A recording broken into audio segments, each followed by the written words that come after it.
Introduction. In recent years, it has become increasingly common to refer not only to communicative competence but also to intercultural competence as an objective of foreign language education. But what is intercultural competence?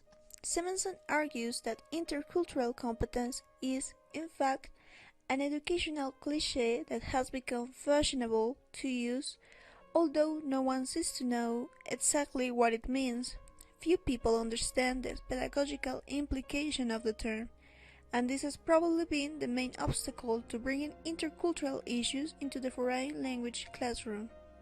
In Europe, the model of intercultural competence developed by Michael Byron has been the most influential. Byron states that intercultural competence consists of five main elements, or savoirs, as he calls them: attitudes, savoir-être; knowledge, savoir; interpretation and relational skills, savoir comprendre; discovery and interaction skills, savoir apprendre, savoir faire; critical cultural awareness, savoir s'engager. Most theories who have entered into the discussion of what comprises intercultural competence agree with Byron that the concept is about attitudes, skills, and knowledge. We need to be able to interpret the new meanings that are being conveyed to us and relate this new input to the understandings we already have.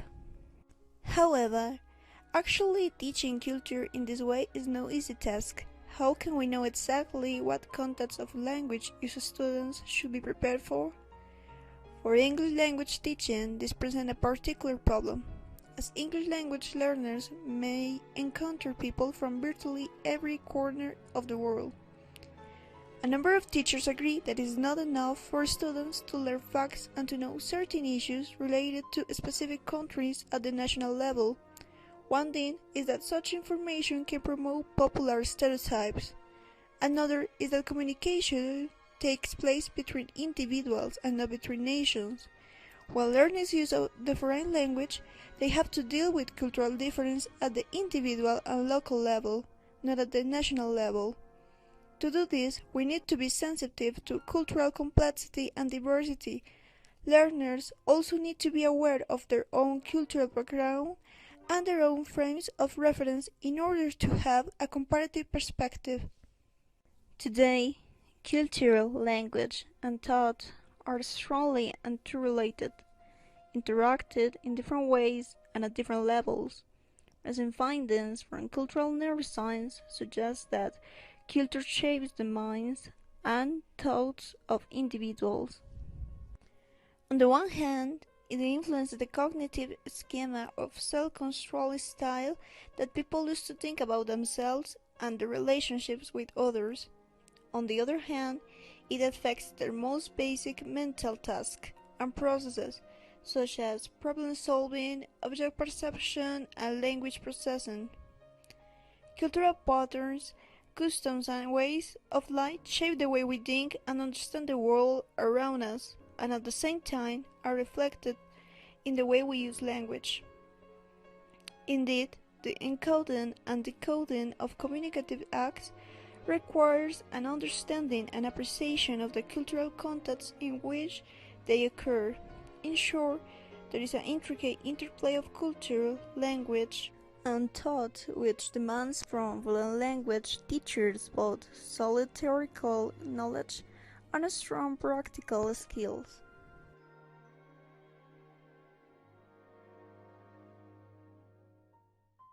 When it comes to English language teaching in Norway, the 1997 National Curriculum L97 introduced the view that successful language use is not a matter of language skills alone, but of the ability to communicate across cultural divides.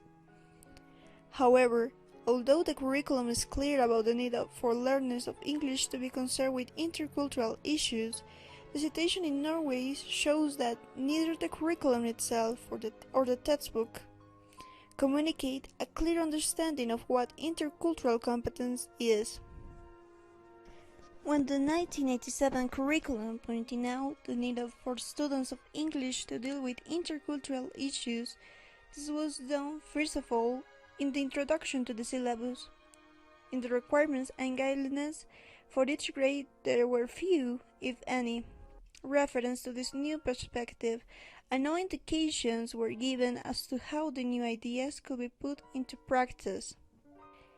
In the statement of objectives for the teaching of English, LKO6 refers to intercultural competence as a matter of urgency when the curriculum states that the students should be able to adapt their language to an increasing number of communication situations and to take account of cultural norms and conventions.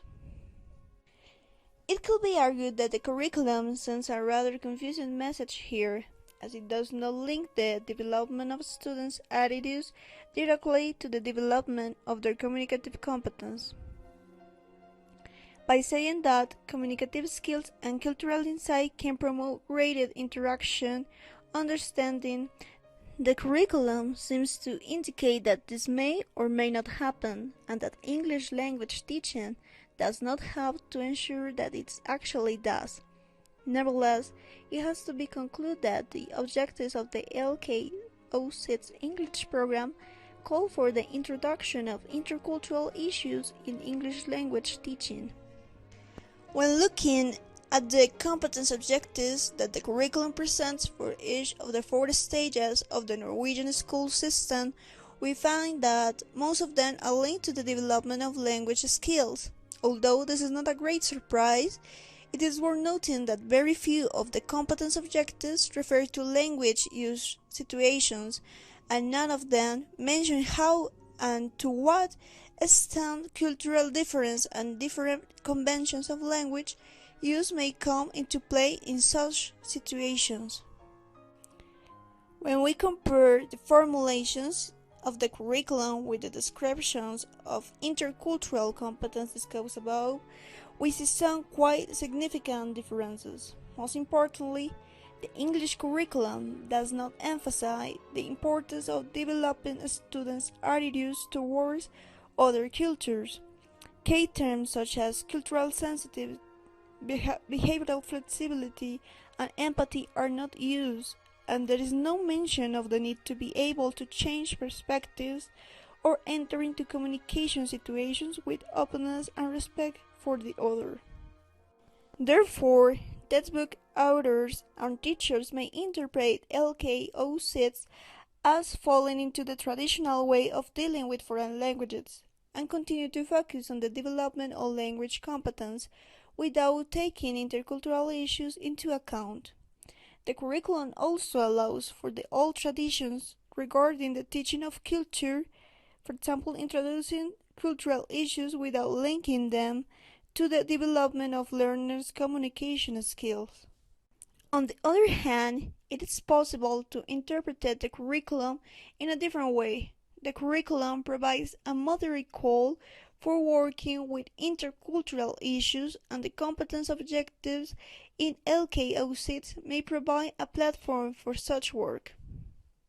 In the Colombian case, some authors claim that Colombians are likely to be knowledgeable, tolerant, and respectful, as they are members of groups with a high mix of ethnicities, origins, and genders. While this is true, Cruz argued that learning a foreign language is not simply about acquiring two linguistic codes, but about being aware of the sociocultural, political, and ideological context in which languages operate. This awareness can be achieved by working on what is known as intercultural and multicultural communication. Perhaps more critically, Barletta drew attention to the fact that foreign languages courses are generally associated with tourism or expensive encounters that do not offer opportunities to challenge ethnocentric attitudes and experience peaceful coexistence.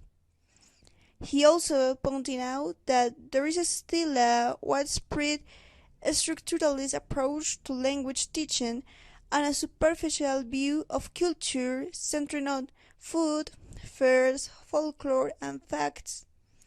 Along with these limitations, Barletta indicates that most language teachers are not prepared to work effectively with intercultural and multicultural encounters in their classes, as their beliefs, methodologies, and discourses lack an enriched perspective from other disciplines such as anthropology, sociology, and semiotics.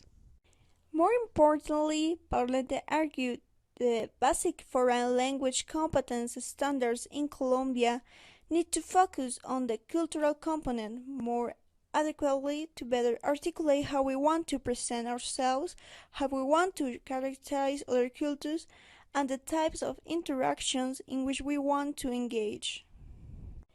In Colombia, there is the Colombia Bilingual Policy, which is a program implemented by the Ministry of National Education not only as a strategic plan of the national government to improve the quality of educational policy at the basic, intermediate, and advanced levels, but also as a strategy to promote the competitiveness of Colombian citizens. The main objective of this program is to order to insert the country into the processes of universal communication. For its implementation, the program has established 3 lines of action based on the identification of teachers' and students' needs, the definition and dissemination of English standards, the definition of a solid and consistent evaluation system, and the definition and development of training plans. However, several teachers question the adequacy of the country's conditions for bilingualism, as there are few class hours dedicated to teaching English, there is a shortage of materials and qualified teachers, class sizes are large, and in general, there are a few opportunities to use authentic communication in English. Sanchez and Obando, after a thorough review of the primary and secondary school curriculum, emphasized that the difficulties experienced by this project were not simply related to a lack of interest over language proficiency of Colombian teachers, but to the need for an improvement in the conditions in which teaching and learning take place in Colombia. Furthermore, Usma argued that Colombia bilingual provides opportunities for some groups and individuals, but mainly generates inequality, exclusion, and social stratification with the new discourses and practices of standardization and instrumentalization that have been adopted.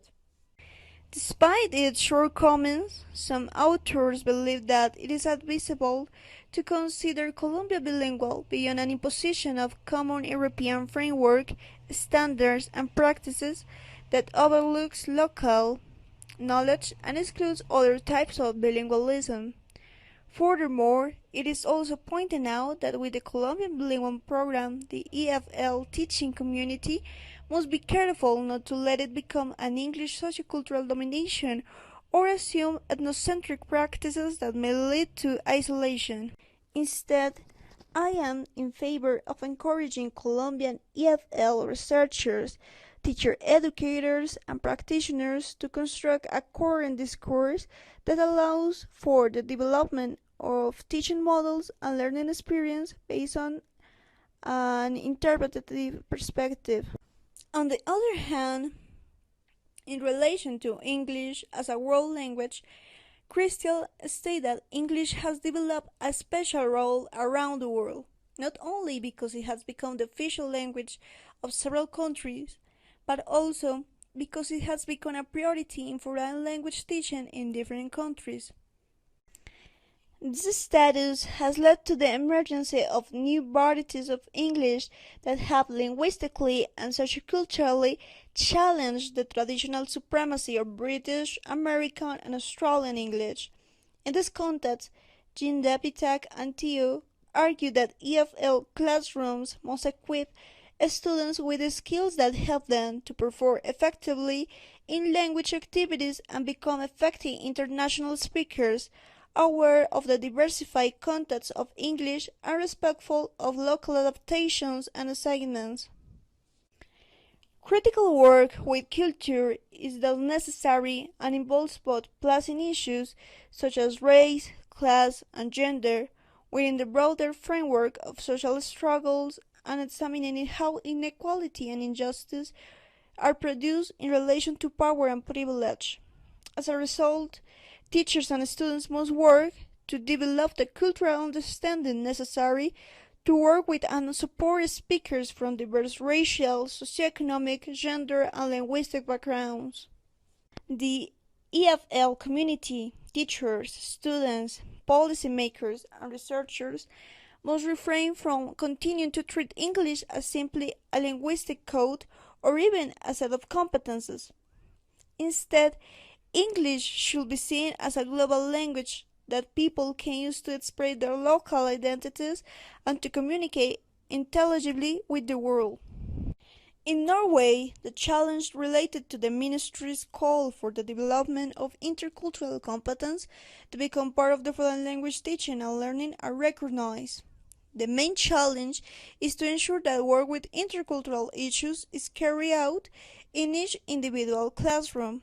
For this, assessment can be a key word to make this happen, since one obvious measure could be to make intercultural issues a central element in the final exam in grade 10. To this could be provide a washout effect on teaching and make textbook authors and teachers aware of the need to focus on these issues. Moreover, curricular requirements are of course central here. But textbooks that are produced in accordance with national curricula also have an important role to play in order to improve students' intercultural competence. It should be natural for textbooks to focus on cultural differences that may have an impact on communication situations. The Norwegian Ministry of Education has shown a willingness to initiate and support extensive research related to foreign language teaching. A recent government publication, Language Opens Doors, presents the language portfolio as a key resource for teaching. One of the main concerns is to develop strategies for schools to implement the portfolio on a daily basis. That said, it can be deduced that Norway promotes critical cultural and linguistic awareness and the development of intercultural citizenship. However, it is still a challenge to ensure the appropriation of interculturality in all classrooms. It is therefore a matter of increasing teachers' and students' awareness of the various languages and cultures represented in the classroom, and creating opportunities for the students to confront their own attitudes towards their home languages and cultures and to be seen by others in a positive light, which can be seen as the first important step in building culturally and linguistically responsive classrooms. Through participation in identity-promoting activities, students were encouraged to find validation and empowerment through a redefinition of self, which ultimately transformed their relationship with themselves, others, and the world around them. In the case of Colombia, it is found that if the Colombia bilingual policy or any similar program is to succeed in interculturality, teachers and students need to move beyond a superficial celebration of difference and the incipient inclusion of diversity so that they can critically examine how social and cultural practices are constructed, legitimized, and contested. They also need to be able to approach and reflect on their own beliefs, attitudes, and behaviors, as well as others, in order to develop the skills and mindset necessary to interact and communicate with people from different cultural backgrounds. This requires the development of bilingual education programs in the public or private sector, the development of cultural sensitivity through appropriate professional development, the development of coherent intercultural institutional policies, as well as the revalorization of the role of Colombian bilingual teachers. It is important that the schools hire highly competent Colombian bilingual teachers. They will act as bilingual role models for their students and can also help to advise on possible identity conflicts. In both Norway and Colombia, points of convergence can be observed, such as the lack of clarity regarding the intercultural component in the curricula of both countries, or the fact that the intercultural component should be taken out of the standards proposed by the Common European Framework and its levels of language proficiency. There is also a broad acceptance in both countries of the fight against ethnocentrism and the resignification of one's own identity before interacting with other cultures.